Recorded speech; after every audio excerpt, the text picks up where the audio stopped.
Welcome to 7 news Telugu. బులెటిన్ల ముందుగా headlines.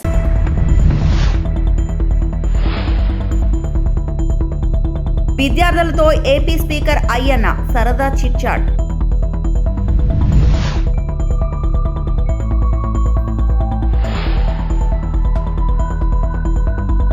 విద్యా సంస్థల మౌలిక వసతుల కోసం నిధుల ప్రతిపాదనలు పంపాం మంత్రి లోకేష్.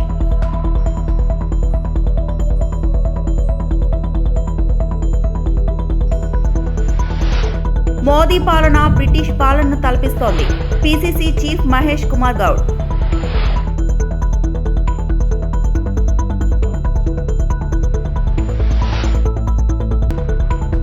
హైదరాబాద్ కార్పొరేషన్ ఎన్నికల్లో ఎగిరేది గులాబీ జెండానే, కేటీఆర్ ధీమా.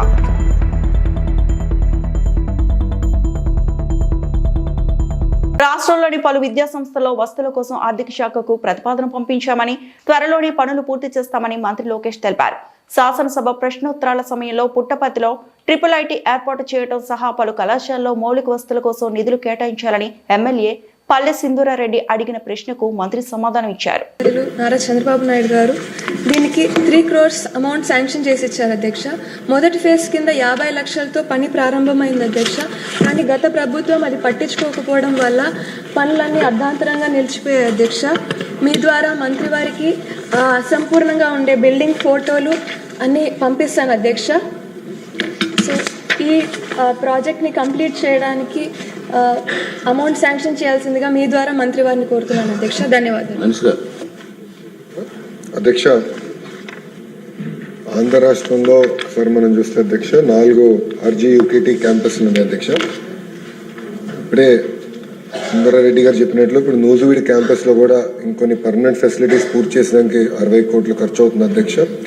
ఆర్కే వ్యాలీ పూర్తి చేసాక 40 కోట్లు. ఒంగోలు క్యాంపస్ అవుతుంది అధ్యక్ష. సుమారుగా 2 విడతలు కూడా మనం పూర్తి చేయాలంటే టోటల్ బడ్జెట్ రిక్వైర్డ్ 600 కోట్ల అధ్యక్ష. శ్రీకాకుళం క్యాంపస్కు 300 కోట్ల అధ్యక్ష. ఇది మేము పర్సనల్గా మేము చూస్తున్నాం అధ్యక్ష. ఎందుకంటే ఎక్కడికక్కడికే అంటే ఏ జిల్లాలో అక్కడనే పిల్లలు చదవాలి, ఇక్కడ టెంపరీ అకామిడేషన్కి వేరే క్యాంపస్లకి మేము పంపిస్తున్నాం. ఇది కరెక్ట్ కాదని మేము ఇప్పటికీ డిస్కషన్ చేసాం అధ్యక్ష. గౌరవ ఆర్థిక శాఖ మంత్రులతో కూడా మేము మాట్లాడాము.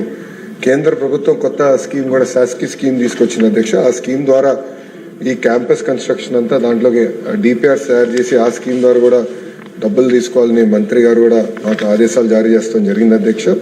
సో మేము దాని కింద ఏ క్యాంపస్లో అయితే పిల్లలు చదువుతున్నారో అదే క్యాంపస్లో ఆ కోర్స్ మొదలుపెట్టి పూర్తి చేసే బాధ్యత మేము తీసుకొస్తాం అధ్యక్ష. సో దానికి కావాల్సిన నిధులు కేటాయించి ఆ పనులను కూడా పూర్తి చేస్తాం అధ్యక్ష. ఇప్పుడే మేడం గారు అడిగారు పుట్టపర్తిలో కూడా క్యాంపస్ ఏర్పాటు చేస్తే బాగుంటుందని మేడం గారు కోరారు అధ్యక్ష. అది మేము సెపరేట్ గా డిస్కస్ చేసి గౌరవ ముఖ్యమంత్రి గారి దృష్టికి తీసుకెళ్తాం. అసెంబ్లీలో విద్యార్థుల సందడి, సభా కార్యకలాపాల వీక్షణ. రాష్ట్ర శాసనసభలో గురువారం విద్యార్థులు సందడి చేశారు. సుమారు 150 మంది విద్యార్థులు అసెంబ్లీ సమావేశాలు ప్రత్యక్షంగా వీక్షించారు. సభ సాగే తీరును, ప్రజా ప్రతినిధుల చర్చలను విద్యార్థులు ఎంతో ఆసక్తిగా గమనించారు. సభా విరామ సమయంలో స్పీకర్ చింతకాయల అయ్యన్న పాత్రుడు, డిప్యూటీ స్పీకర్ రఘురామకృష్ణరాజు విద్యార్థులు కలిసి మాట్లాడారు. విద్యార్థులతో కలిసి వారు గ్రూప్ ఫోటోలు దిగారు. విద్యార్థులు శాసనసభ కార్యకలాపాలను ప్రత్యక్షంగా చూడటం తమకు ఎంతో ప్రేరణనిచ్చిందని విద్యార్థులు ఈ సందర్భంగా తెలిపారు. తమకు ఈ అరుదైన అవకాశం కల్పించిన స్పీకర్ కు మరియు ఆంధ్రప్రదేశ్ ప్రభుత్వానికి వారు హృదయపూర్వక కృతజ్ఞతలు తెలియజేశారు. అసెంబ్లీ పెట్టాం sir. I was showing your all videos like ఎలా ఉండాలి, బట్ వాళ్ళు ఎవరికి కూడా మీ అంత పేషెన్స్ అయితే రాలేదు సార్. ఇప్పుడు చూసేస్తాం. This is the first time we are seeing that the way how the honorable speaker sir was managing everything in the assembly, it was super fantastic, expeditious thing. And ముఖ్యంగా ఏంటి అంటే ఎప్పుడూ కూడా అసెంబ్లీలో అడుగు పెట్టాలి అంటే కనుక ఒక గొప్ప స్థానంలో ఉండాలి. సో కానీ మాలాంటి సామాన్యమైన ఒక స్టూడెంట్స్కి, తర్వాత మాలాంటి ఒక టీచింగ్ ఫ్యాకల్టీకి ఇంత పెద్ద ఆపర్చునిటీ మనకు అందించిన ప్రతి ఒక్కరికి పేరు ధన్యవాదాలు అండి. అవర్ ఎడ్యుకేషన్ మినిస్టర్ గారికి అయితే కనుక నేను చాలా థ్యాంక్ఫుల్గా ఉన్నాను. ఎందుకంటే కనుక సో మనము ఆల్రెడీ వింటూ ఉంటాము నేటి బాలలే రేపటి పౌరులు అని చెప్పేసి, కానీ ఆ బాలుల్ని పౌరుల్లాగా ఎలా తయారు చేయాలో ఎవరికీ తెలియదు. కానీ మనము ఒక సొసైటీలో ఒక హెల్పింగ్ దాంట్లో కనుక ఉంటే ఖచ్చితంగా అది సాధ్యం అవుతుంది. సో ఆ సాధ్యం అవ్వాలి అంటే ఫస్ట్ పిల్లలకి ఏంటి సొసైటీ అంటే తెలియాలి. సో అలా తెలియజేయడానికి మన నారా లోకేష్ గారు తీసుకున్న ఈ first step this is very amazing అండి. Please thank you so much and about the speaker sir. Sir actually నేను స్పీకర్స్ అని చూసినప్పుడు like lot of questions and lot of responsibilities ఉన్నాయి. అండ్ సార్ ఫేస్ లో I didn't even see one kind of pressure.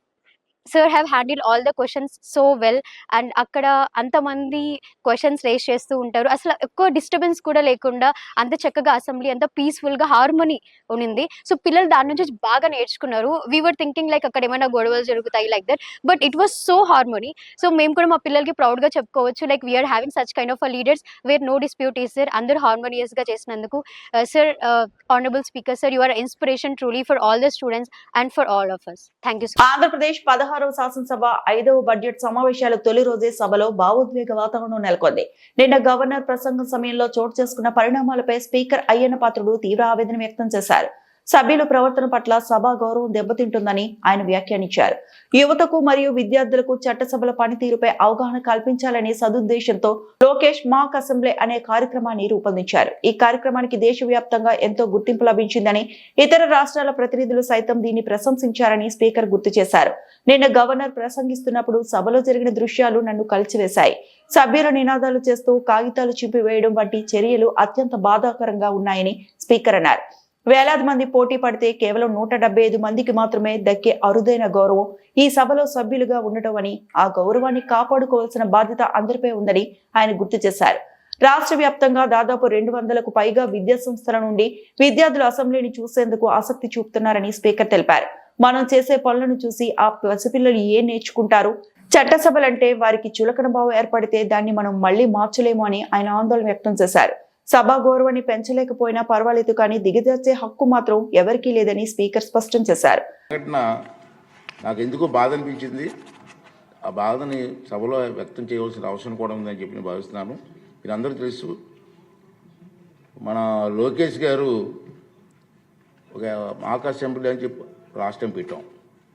ఎందుకు పెట్టామంటే minister గారి ఉద్దేశం ఏంటంటే, చంద్రబాబు నాయుడు గారి ఉద్దేశం ఏంటంటే, పిల్లల్లో కూడా అసెంబ్లీ అంటే ఏమిటి, అసెంబ్లీలో మన ప్రజాప్రతినిధి పనితీరు ఏంటి అని ఒక అవగాహన తీసుకురావాలని చెప్పి మంచి ఉద్దేశంతో పెట్టారు. బ్రహ్మాండంగా సక్సెస్ఫుల్ అయింది.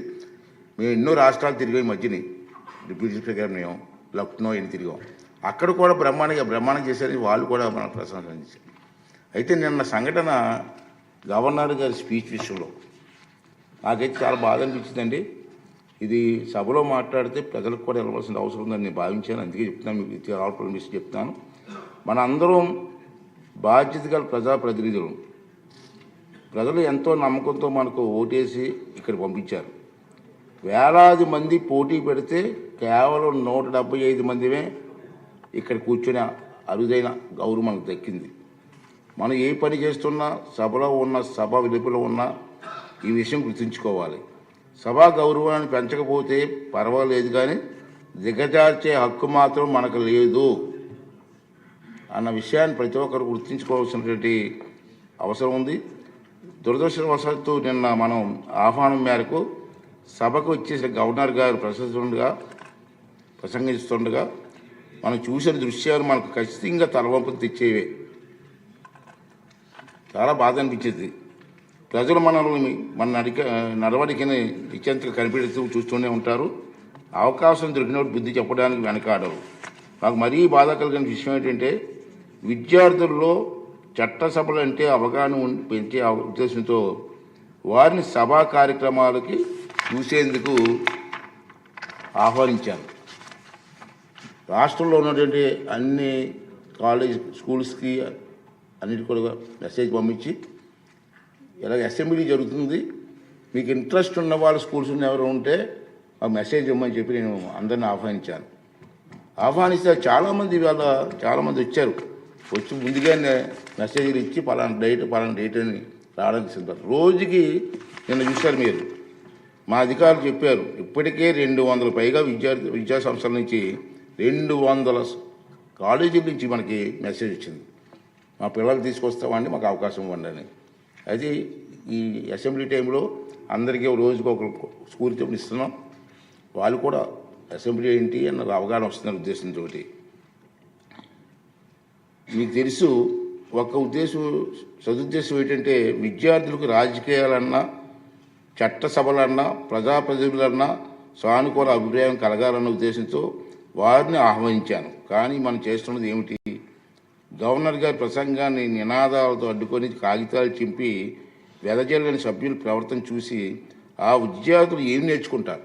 హైదరాబాద్ మహానగరంలో రాబోయే కార్పొరేషన్ ఎన్నికల్లో ఒకటి కాదు ఎన్ని కార్పొరేషన్లు చేసినా ఎగిరేది మాత్రం ఖచ్చితంగా గులాబీ జెండానేనని బీఆర్ఎస్ వర్కింగ్ ప్రెసిడెంట్ కేటీఆర్ స్పష్టం చేశారు. షేర్లింగపల్లి నియోజకవర్గానికి చెందిన యువ నాయకుడు విజయ్ కుమార్ రెడ్డి తన అనుచరులతో కలిసి గురువారం బీఆర్ఎస్ లో చేరారు. తెలంగాణ భవన్ లో జరిగిన ఈ కార్యక్రమంలో కేటీఆర్ వారికి గులాబీ కండువా కప్పి పార్టీలో చేరారు. ఈ సందర్భంగా కేటీఆర్ మాట్లాడుతూ కార్యకర్తల్లో ఉత్సాహాన్ని నింపారు. ఎమ్మెల్యేలు పోయినా పార్టీ వెన్నెముక కార్యకర్తలేనన్నారు. షేర్లింగంపల్లి ఎమ్మెల్యే పార్టీని వీడిన కార్యకర్తలు మాత్రం చెక్కు చెదరకుండా కేసీఆర్ నాయకత్వంలోనే ఉన్నారని ప్రశంసించారు. మొత్తం హైదరాబాద్ లోని షేర్లింగంపల్లి నియోజకవర్గం పార్టీకి నెంబర్ 1 కోటగా నిలిచింది. స్వార్థ ప్రయోజనాల కోసం కొందరు వెళ్లినా బంగారు వంటి కొత్త నాయకులు వందల సంఖ్యలో పార్టీలో చేరుతున్నారు. షేర్లింగంపల్లిలోని 24 డివిజన్లో క్లీన్ స్వీప్ చేసి సత్తా మనకుందని కేటీఆర్ ధీమా వ్యక్తం చేశారు. తప్పు ఓటేస్తే 5 ఏళ్ల తర్వాత మళ్ళీ మనకు కరెక్షన్ అవకాశం ఉంటుంది తప్ప 5 ఏళ్ల లోపల మనం చేయగలిగేది ఏమి ఉండదు. అందుకే ఓటేసేటప్పుడు పైసలకు కులానికి మతానికి కాకుండా మనకు ఏ నాయకుడైతే కరెక్టు, ఏ పార్టీ అయితే మనకు న్యాయం చేస్తుంది, ఈ ఆలోచనతో ఓటేయాలి తప్ప మనం కన్ఫ్యూజ్ కావద్దు అనేది ముందుగా నా రిక్వెస్ట్. షేర్లింగంపల్లిలో నిజానికి పార్టీ ఇవాళ అద్భుతంగా ఉన్నది. ఏ డివిజన్ కా డివిజన్ 24 డివిజన్లలో ఏ డివిజన్ కా డివిజన్లో ఇలా పోటీ వాతావరణం ఉన్నది. నేను కొట్లాడతా అంటే నేను కొట్లాడతా అని చెప్పి ఇలా నాయకులు ఒకరితోనొకరు కొట్లాడుతూ ఉన్నారు. హైదరాబాద్ మహానగరంలో ఒకటైతే పక్కా, హైదరాబాద్ మహానగరంలో నాకు తెలిసి నాకున్న అవగాహన మేరకైతే కార్పొరేషన్ 1 అయినా 2 అయినా 3 అయినా 4 అయినా ఎగిరేది మాత్రం గులాబీ జెండానే. ఇది మాత్రం పక్కా, అందులో ఏ అనుమానం లేదు, ఏ అనుమానం లేదు. ఎందుకంటే మనకు నాయకత్వం ఉంది. శ్రీనివాస్ యాదవ్ గారు, కృష్ణారావు గారు, మన లక్ష్మారెడ్డి గారు, అట్లాగే వివేకానంద్ గారు, బ్రహ్మాండమైన ఎమ్మెల్యేలు సుధీర్ రెడ్డి గారు మనకే ఉన్నారు. కాలేరు వెంకటేష్ గారు, ముఠా గోపాల్ గారు, ఒకరిద్దరు కాదు, గట్టి నాయకత్వం ఉన్నది. ఎవరైతే వాళ్ళ సొంత పనుల కోసం వెళ్ళిపోయినారో వెళ్ళిపోయారు. షేర్లింగంపల్లిలో గాంధీ వెళ్ళిపోయిండు, అక్కడ పక్కన రాజేంద్ర నగర్లో ప్రకాష్ గౌడ్ సాబ్ వెళ్ళిపోయిండు, ఇక్కడ దానం నాగేంద్ర వెళ్ళిపోయిండు. పోయినోళ్ళు పోయినరు. కానీ బంగారమ్మ సొంటి కొత్త నాయకులు మళ్ళీ తిరిగి కేసీఆర్ గారి నాయకత్వంలో హైదరాబాద్ మహానగరంలో పార్టీని నిలబెట్టే నాయకులు 100 మంది ఇవాళ మనకు తోడైనరు. అందుకే ఆ కాన్ఫిడెన్స్ తో నేను చెప్తా. మోదీ ప్రభుత్వం బ్రిటిష్ పాలనను తలపిస్తుందని పీసీసీ చీఫ్ మహేష్ కుమార్ గౌడ్ ఆరోపించారు. పాశ్చాత్య దేశాల ఒత్తిడితో మోదీ ప్రభుత్వం కార్పొరేటర్లకు అనుగుణంగా చట్టాలు చేస్తుందని మండిపడ్డారు. రాజ్యాంగాన్ని పరిరక్షించేందుకు రాహుల్ గాంధీ కష్టపడుతుంటే మోదీ మాత్రం కార్మికుల హక్కులను పూర్తిగా కార్పొరేట్ సంస్థలకు అప్పగిస్తున్నారని ధ్వజమెత్తారు. కార్మికుల శ్రమను కార్పొరేట్ సంస్థలకు అప్పగించే హక్కును మోదీకి ఎవరిచ్చారని ప్రశ్నించారు. కార్మికులు కన్నెర చేస్తే మోదీ ప్రభుత్వం పతనం కాక తప్పదని విమర్శించారు.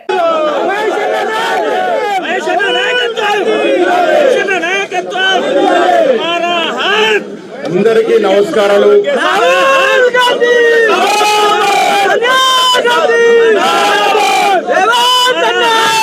కార్మికులకి హక్కును కలగజేస్తూ ఎన్నో చట్టాలు తీసుకొచ్చాయి కాంగ్రెస్ ప్రభుత్వాలు. మనం ఇవాళ అనుభవిస్తున్నటువంటి మినిమం వేజెస్ కానీ, ఈఎస్ఐ కానీ, ప్రావిడెంట్ ఫండ్ కానీ, 8 గంటల పని దినాలు, 8 గంటల కుటుంబం, 8 గంటల విశ్రాంతి అన్నట్టు ఒక పద్ధతి కానీ ఆనాడు వామపక్షాల మద్దతు కాంగ్రెస్ ప్రభుత్వాలు తీసుకొచ్చినాయి. ఈ దేశంలో కార్మికుల యొక్క కష్టం చెమట మీద ఈ దేశం నిర్మాణమైంది, ఈ దేశం నడుస్తుంది కూడా. ఇవాళ కూడా ఈ దేశం నడుస్తుంది అంటే దాని ముఖ్య కారకులు కింది స్థాయిలో గ్రామాల్లో పనిచేస్తున్నటువంటి కష్టం వచ్చి పనిచేస్తున్న రైతులు, రైతు కూలీలు, ఆ తర్వాత వివిధ కంపెనీలు కర్మాగారంలో పనిచేస్తున్నటువంటి కార్మికులు, కర్షకులు. వారు చెమట తీస్తే కానీ ఈ దేశం సౌభాగ్యంగా ఉండదు. కానీ దురదృష్టవశాత్తు పాశ్చాత్య దేశాల ముసుగులో, పాశ్చాత్య దేశాల ఒత్తిడిలో ఇలా మోడీ ప్రభుత్వం మన మీద పాశ్చాత్య దేశాల యొక్క నీతిని రుద్దుతా ఉంది. దాంట్లో కారణంగానే 44 చట్టాల స్థానంలో 4 కోట్లు తీసుకొచ్చి పరిపూర్ణమైనటువంటి స్వేచ్ఛని ఇలా కార్పొరేట్ సెక్టర్కి అందిస్తూ ఉన్నాడు. కార్మికుల యొక్క హక్కుల్ని కాలరాస్తా ఉన్నారు. గతంలో ఉన్న చట్టాల్లో ఉన్నటువంటి హక్కుల్ని ఈ కోడ్ల ద్వారా కాలరాస్తూ పరిపూర్ణ హక్కుల్ని అదానీ, అంబానీ లాంటి సంస్థలకు కట్టబెడతా ఉన్నాడు. విదేశీ సంస్థలకి హక్కుల్ని కట్టబెడతా ఉన్నాడు.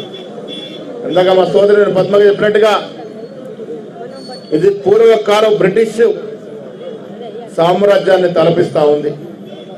బ్రిటిష్ వారు మనతో ఏ రకంగా అయితే వెట్టి చాకిరి చేయించుకున్నారో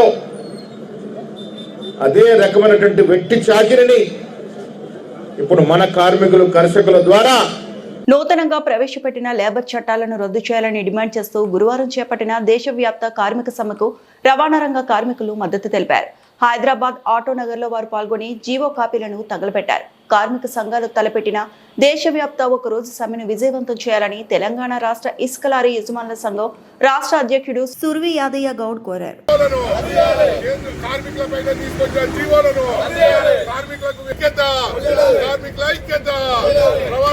ఈరోజు కార్మికులు దేశవ్యాప్తంగా సమ్మెకు పిలిపియడం జరిగింది. అదేవిధంగా మేము ఆటోనగర్లో తెలంగాణ రాష్ట్ర ఇసుక లారీ యజమానుల సంఘం ఆధ్వర్యంలో మేము వారి జీవో కాపీలను తగలబెట్టి నిరసన తెలపడం జరిగింది. ఎందుకంటే కేంద్ర రాష్ట్ర ప్రభుత్వాలు తీసుకొచ్చిన జీవోలను కార్మికులకు వ్యతిరేకంగా ఉన్నాయి, కార్మికులకు అనుగుణంగా లేవు. కాబట్టి ఆ జీవోలను తక్షణమే కేంద్ర ప్రభుత్వం రద్దు చేయాలి. అదేవిధంగా రాష్ట్ర ప్రభుత్వం వరకు వచ్చే వరకు కొంతమంది ఆటో కార్మికులు కూడా రోడ్న పడ్డారు. వారికి 10,000 రూపాయలు ఇస్తామని చెప్పినారు, వాళ్ళకి ఇవ్వలేదు. ఉచిత బస్సు పెట్టడం వల్ల వాళ్ళకు ఉపాధి లేకుండా అయిపోయింది. కాబట్టి ఆటో కార్మికులను ఆదుకొని న్యాయం చేయాలి. అదేవిధంగా కార్మికులు వివిధ రంగాల్లో పనిచేసే కార్మికులకు ఇప్పటికీ గుర్తింపు కార్డులు లేవు, వారికి గుర్తింపు కార్డులు ఇవ్వాలి. వారి పిల్లలు కూడా కార్పొరేట్ స్కూళ్లలో చదివేటట్టు ఉచిత విద్య అందించాలి. అదేవిధంగా వాళ్లకు ఆరోగ్య పరంగా ఏమైనా ఇబ్బందులు కలిగితే కూడా కార్పొరేట్ హాస్పిటల్లో వైద్య చికిత్సలు అందించే విధంగా కేంద్ర ప్రభుత్వం జీవోని తీసుకొచ్చి వారికి కార్మికులకు న్యాయం చేయాలనే దాని మీద ఇవాళ సమ్మెకు దేశవ్యాప్తంగా సమ్మెకు పిలిపించారు. కాబట్టి ఈ సమ్మెకు పూర్తిగా మా తెలంగాణ ఇసుక లారీ అసోసియేషన్ పూర్తిగా మద్దతు తెలుపుతూ వారికి కార్మికులకు అండగా ఉంటాం. జై తెలంగాణ, జై. ఏలూరు జిల్లా ద్వారకా తిరుమలలోని 4 లేబర్ కోడ్స్ రద్దు చేయాలని దేశవ్యాప్త సమ్మెలో భాగంగా ఈ రోజు ద్వారకా తిరుమలలోని సిఐటియు ఆధ్వర్యంలో కార్మికులు అంబేద్కర్ కూడలి నుండి ఎంఆర్ఓ ఆఫీస్ వరకు ర్యాలీ నిర్వహించారు. తదుపరి ఎంఆర్ఓ ఆఫీస్ వద్ద సభా సమావేశం నిర్వహించారు. కార్మికుల కనీస వేతనం 26,000 రూపాయలు ఇవ్వాలి, ప్రభుత్వ రంగ సంస్థల ప్రైవేటీకరణ ఆపాలి, anganwadi ASHA worker, mid day meals workers, VOA RP worker, assistant మొదలైన స్కీమ్ వర్కర్ని ప్రభుత్వ ఉద్యోగులుగా గుర్తించాలి. కాంట్రాక్ట్ అవుట్సోర్సింగ్ ఉద్యోగాల కార్మికులను రెగ్యులర్ చేయాలి. ఆటో బిల్డింగ్ వర్కర్స్, ముఠా జట్టు కార్మికులను, అసంఘటిత రంగ కార్మికులకు పిఎఫ్ మరియు ఈఎస్ఐలతో కూడిన సమగ్ర చట్టం చేయాలి మొదలైన డిమాండ్లతో సమావేశం ఏర్పాటు చేసుకున్నారు. ఈ ర్యాలీలోని రైతు కూలీ సంఘ సభ్యులు, అంగన్వాడీ వర్కర్స్, అనేక మంది కార్మికులు పాల్గొన్నారు. మనం పనులు మానేస్తే కష్టాలైనా నష్టాలైనా ఏవైనా రోడ్డు ఎక్కవలసిన పరిస్థితి వచ్చింది. అందుకే దేశంలో కోట్లాది మంది ఈరోజు భారతదేశం అంతా కూడా సమ్మె నిర్వహిస్తా ఉన్నాం. ఈ సమ్మెతో ఇది ఇంతటితో ఆగదనేది కూడా మనం అర్థం చేసుకోవాలి. ఏదైతే మనకి వ్యతిరేకంగా అంటే భారతదేశ ప్రజానీకానికి వ్యతిరేకంగా జరుగుతున్నటువంటి పద్ధతులని మోడీ ప్రభుత్వం అవలంబిస్తుందో వాటిని వెనక్కి కొట్టే వరకు ఈ సమ్మెలు, పోరాటాలు జరుగుతూనే ఉంటాయి. ఆపేదైతే లేదు అనేది మనల్ని ఏదైతే గైడ్ గా నడిపిస్తున్నటువంటి దేశంలో ఉన్నటువంటి నాయకులు ఉన్నారో, అట్లాగే గ్రామ స్థాయి దాకా ఉన్నటువంటి నాయకులు ఉన్నారో, వాళ్ళందరూ కూడా అట్లాంటి నిర్ణయాలు చేస్తా ఉన్నారు. జరగబోయే కాలంలో మన కష్టాన్ని మనం ఒక్కొక్కటి దోచుకుంటే ఊరుకునేది లేదు. అలాగే పారిశ్రామిక అధిపతులకి అనుకూలమైన చట్టాలు చేస్తే ఊరుకునేది లేదు అనే పద్ధతిలోనే ఈ యొక్క సమ్మె దేశంలో జరుగుతూ ఉంది. దాంట్లో భాగంగానే ఈ రోజు మన ద్వారకా తిరుమల మండలంలో కూడా ఈ యొక్క సమ్మె వివిధ రంగాలకు సంబంధించినటువంటి ప్రజానికి ఉద్యోగులు, కార్మికులు అందరూ కూడా ఈ యొక్క సమ్మెలో పాల్గొన్నాం. దీన్ని జయప్రదం చేసేదానికి మనం ఏదైతే అంబేద్కర్ స్తూపం ఉందో ఆ స్తూపం దగ్గర నుంచి ర్యాలీగా ఎంఆర్ఓ గారి ఆఫీస్ కి రావడం జరిగింది. ఇక్కడ కొంతసేపు సభ జరుపుకుని ఈ యొక్క సమ్మెను ఈ యొక్క సదస్సుని జయప్రదం చేసేదానికి మీరందరూ కూడా సహకరించాలని, ఆ రకంగా సహకరిస్తారని తెలియజేస్తూ ఈ యొక్క కార్యక్రమాన్ని పశ్చిమ గోదావరి జిల్లా ఆచంటలో వేంచేసి ఉన్న స్వయంభూ శ్రీ రామేశ్వర స్వామి ఆలయంలో మహాశివరాత్రిని పురస్కరించుకొని పెద్ద ఎత్తున శ్రీ స్వామివారికి ఈ నెల 13వ తేదీ నుండి కళ్యాణ మహోత్సవాలు నిర్వహించబడ్డాయి. మహాశివరాత్రి ఏకాదశి శుక్రవారం నాడు శ్రీ అసంటేశ్వర స్వామి అమ్మవారికి ప్రత్యేక పూజాభిషేకాలు, శివపార్వతులకు పట్టు వస్త్రాలు దేవస్థానం వారిచే సమర్పించిన అనంతరం శ్రీ స్వామివారికి లక్ష బిల్వార్చన, శ్రీ పార్వతీ అమ్మవారికి లక్ష కుంకుమార్చన జరిపింపబడతాయి. ఈ ఆలయానికి వచ్చే భక్తులకు ప్రత్యేక ఏర్పాట్లతో పాటు సలువ పందిళ్లు, పిల్లలకి పాలుతో పాటు ప్రసాదాలు అందించబడతాయి. భక్తులకు ఎటువంటి అసౌకర్యాలు కలగకుండా అన్ని ఏర్పాట్లు చేయడం జరిగిందని, ఈ మహాశివరాత్రి పురస్కరించుకొని 5 రోజులు నిత్య అన్నదానం జరుగుతుందని, ఈ ఆలయానికి వచ్చే భక్తులకు స్వామివారి దర్శనార్థం క్యూ లైన్ ద్వారా ఎటువంటి ఇబ్బందులు తలెత్తకుండా క్యూ లైన్ లో భక్తులు పంపించడం జరుగుతుందని, భక్తుల రద్దీ దృష్ట్యా ఎటువంటి అసాంఘిక అల్లర్లు జరగకుండా పోలీస్ వారిచే సీసీ కెమెరా పర్యవేక్షణలో ఈ మహాశివరాత్రి ఉత్సవాలు జరుగుతాయని, పోలీస్ వారు కూడా మా ఆలయానికి వచ్చే భక్తులకు సహాయ సహకారాలు అందించడం జరుగుతుందని ఆలయ కమిటీ చైర్మన్ తో పాటు ఆలయ కార్యనిర్వహణాధికారి వారికి కృతజ్ఞతలు తెలియజేశారు. 17వ తేదీన పుష్పోత్సవం సందర్భంగా ఆడపడుచులకు కుంకుమ భరణలను పంచిపెట్టడం జరుగుతుందని, ఈ కార్యక్రమానికి కూడా మహిళలు విరివిగా వచ్చి సద్వినియోగం చేసుకుని స్వామివారి కృపా కటాక్షాలు పొందగలరని ఆలయ కమిటీ వారు విజ్ఞప్తి చేశారు. ఈరోజు ఇక్కడికి వచ్చేసిన ప్రింట్ మీడియా, ఎలక్ట్రానిక్ మీడియా వారికి, మిత్రులందరికీ నమస్కారాలు. మీకు ఇక్కడ సమావేశాలు ఏర్పాటు చేయడానికి గల కారణం, మన ఆచండి యొక్క మహాశివరాత్రి ఉత్సవాలు జరుపుతున్నాము. రేపు 13 తారీఖు నుంచి 17వ తారీఖు దాకా ఈ ఉత్సవాలని మీరందరూ కూడా అతి బ్రహ్మాండంగా కవర్ చేయాలని నేను కోరుకుంటున్నాను. ఇక్కడ జరిగే ఉత్సవాలను కొన్ని వేల మంది వచ్చి చూస్తూ ఉంటారు. నాకేమన్నా కొన్ని మిస్టేక్లు జరుగుతుంటే మీరు చెప్తారని నేను ఆశిస్తూ ఉంటున్నాను. తర్వాత ఇక్కడ రోజు కూడా కొన్ని లక్షలు పెట్టి ప్రోగ్రాంలు పెడుతున్నాము. ఆ ప్రోగ్రాంలు కూడా మీరు కవర్ చేయాలి. రోజుకో ఉత్సవాలు గడికి జరుగుతూ ఉంటాయి. మహాశివరాత్రి రోజుని పాలు, టీ, కాఫీ అన్నీ కూడా సప్లై చేయడం జరుగుతుంది. మా వరకు మా వంతు సహాయంగా మేము ఏం చేయాలో అన్నీ మేము చేస్తున్నాము. ఏమైనా చిన్న చిన్న మిస్టేక్లు ఉంటే మీరు మాకు చెప్పి చేస్తారని కోరుకుంటున్నాను. అలాగే ఈ పక్కన ప్రతి రోజు కూడా 5 రోజులు కూడా అన్నదాన కమిటీ వాళ్ళు అన్నదానం జరుగుతూ ఉంటుంది. అది కూడా మీరు చూసి కవర్ చేసి, రథోత్సవం రోజున మట్టుకు మీరు అందరూ కూడా బాగా జరుగుతుంది రథోత్సవం కూడా కవర్ చేసి మాకు సహకరిస్తారని కోరుతున్నాను. ఈ రోజు కూటమి ప్రభుత్వం ఇచ్చిన హామీలో భాగంగా కాలేజీ విద్యార్థుల సంక్షేమం కోసం ఈ రోజు మన రాష్ట్ర విద్యాశాఖ మంత్రి నారా లోకేష్ బాబు 1200 కోట్ల రూపాయలు ఫీజు రియంబర్స్మెంట్ ప్రకటన చేశారు. ఈ సందర్భంగా టీడీపీ చిట్వేల్ మండలం పార్టీ అధ్యక్షులు కాకర్ల నాగార్జున నాయుడు మాట్లాడుతూ, కూటమి ప్రభుత్వం ఇచ్చిన హామీ నిలబెట్టుకుని అన్ని విధాలుగా సేవ చేస్తూ మన్ననలు పొందుతూ ప్రజాక్షేమం కోసం పాటుపడటం చాలా అభినందనీయమని కొనియాడారు. ఈ సందర్భంగా నారా లోకేష్ చిత్రపటానికి పాలాభిషేకం చేసి తెలుగు యువత ద్వారా ధన్యవాదాలు తెలియజేశారు. ఈ కార్యక్రమంలో క్లస్టర్ ఇన్ఛార్జ్ వెంకటేష్ రాజు, గ్రామ కమిటీ నాయకులు పగడాల వెంకటేష్, రవీందర్ రాజు, మించెల బాలకృష్ణ యాదవ్, యూనిట్ ఇన్ఛార్జ్ బండారు శివ, ఉప సర్పంచ్ బాబు, రెడ్డియ్య, సింగనహరి, క్లస్టర్ కో ఇన్ఛార్జ్ కట్టా గిరిబాబు, మద్దిన రంగయ్య, మాచిన దేవేంద్ర, సుబ్బరాజు, దేరంగుల సాయి, నానబాల రమేష్ బాబు తదితరులు పాల్గొన్నారు. ఈరోజు కూటమి ప్రభుత్వం ఇచ్చిన హామీలో భాగంగా అసెంబ్లీ సాక్షిగా మన విద్యాశాఖ మంత్రులు గౌరవనీయ నారా లోకేష్ బాబు గారు కాలేజీ విద్యార్థులకు 1200 కోట్ల ఫీజు రియంబర్స్మెంట్ బకాయిలు విడుదల చేయడం జరిగింది. పేద, ధనిక, మధ్యతరగతి లేకుండా ప్రతి ఒక్కరికి ఈ పథకం ద్వారా చాలా లబ్ధి చేకూరుతుంది. అందువల్ల మనందరము ఆయనకు ధన్యవాదం తెలియజేస్తూ ఈ చిట్వేల్ మండలం తెలుగు యువత ద్వారా మనము హృదయపూర్వక అభినందన తెలియజేస్తున్నాము. భవిష్యత్తులో ఇటువంటి మంచి కార్యక్రమాలు చేస్తూ నారా లోకేష్ గారు ప్రతి ఒక్కరికి జీవితాల్లో వెలిగిస్తానని మనమందరము మనస్ఫూర్తిగా ఆకాంక్షిస్తున్నాము. జై లోకేష్ బాబు, జై లోకేష్ బాబు, జై లోకేష్ బాబు. మహాశివరాత్రి వార్షిక బ్రహ్మోత్సవాల్లో 3వ రోజున శ్రీకాళహస్తీశ్వరుడు చీకటిని ఛేదించి లోకానికి వెలుగు ప్రసాదించే సూర్యుడు, సూర్యుని ప్రభ లోక బంధువైన కోటి సూర్యప్రభామూర్తి శివదేవునికి వాహనమైంది. సూర్యప్రభ వాహనంపై పరమేశ్వరుడు కొలువు తీరి భక్తులకు కటాక్షించారు. జ్ఞాన ప్రసూనాంబ అమ్మవారు చెప్పర వాహనంపై కొలువు తీరి మాడవీధుల్లో ఊరేగుతూ భజన మండల కోలాటాలు, భజనలు, మంగళ వాయిద్యాల నడుమ పురవీధుల్లో వాహన సేవ కోలాహలంగా జరిగింది. భక్తులు అడుగడుగున కర్పూర హారతులు సమర్పించారు.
ఈ వార్తలు ఇంతటితో సమాప్తం.